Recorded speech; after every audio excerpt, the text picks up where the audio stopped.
Bethlehem was alive that night. Crowded streets, voices echoing through narrow roads, oil lamps flickering against stone walls. People had come from everywhere to register their names, to settle obligations, to take care of earthly matters.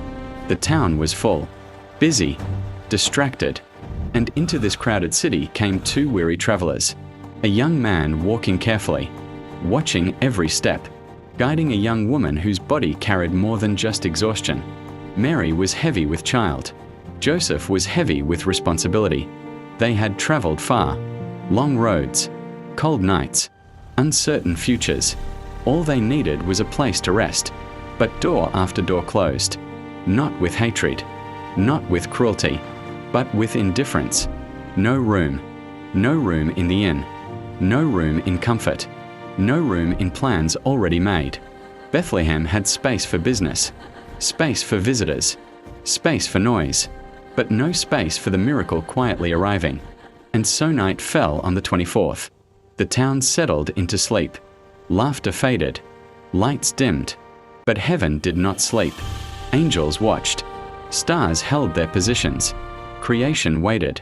In a borrowed shelter, a place meant for animals, not kings.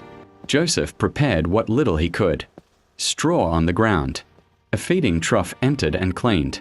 This was not how kings were supposed to arrive. No palace, no crown, no applause, just stillness. The night deepened. Time moved quietly forward. Pain came, then patience, then endurance. And as the final hours of the 24th passed, history leaned forward. The silence stretched, thick and sacred. Then, somewhere between darkness and dawn, between waiting and fulfillment, between heaven and earth, life entered the world. As the first light of the 25th approached, a child was born. Not an ordinary child. The Word made flesh. The promise kept. The Savior given. Wrapped in cloth. Laid in a manger. God had stepped into humanity. Not with thunder, but with breath. Not with force, but with vulnerability. And suddenly, heaven could no longer remain silent.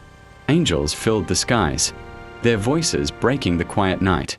Shepherds, overlooked and unseen, were chosen as the first witnesses. A star burned brighter than before, guiding hearts that were willing to seek. While the world slept, salvation arrived. No one announced him in the streets. No royal guards stood watch. Yet this child would change everything. He would grow to heal the broken, lift the forgotten, challenge the powerful, carry the sins of the world. But on this morning, he was simply a baby. Cold air, gentle breathing, heaven holding its breath again. This time in awe, the King had come, not to take a throne, but to give his life. And now, generations later, the story still asks the same question. When Christ comes near, will there be room? Room in our homes, room in our schedules, room in our hearts. Because Bethlehem was not the last place to say no room, and the manger was not the last place God chose to dwell.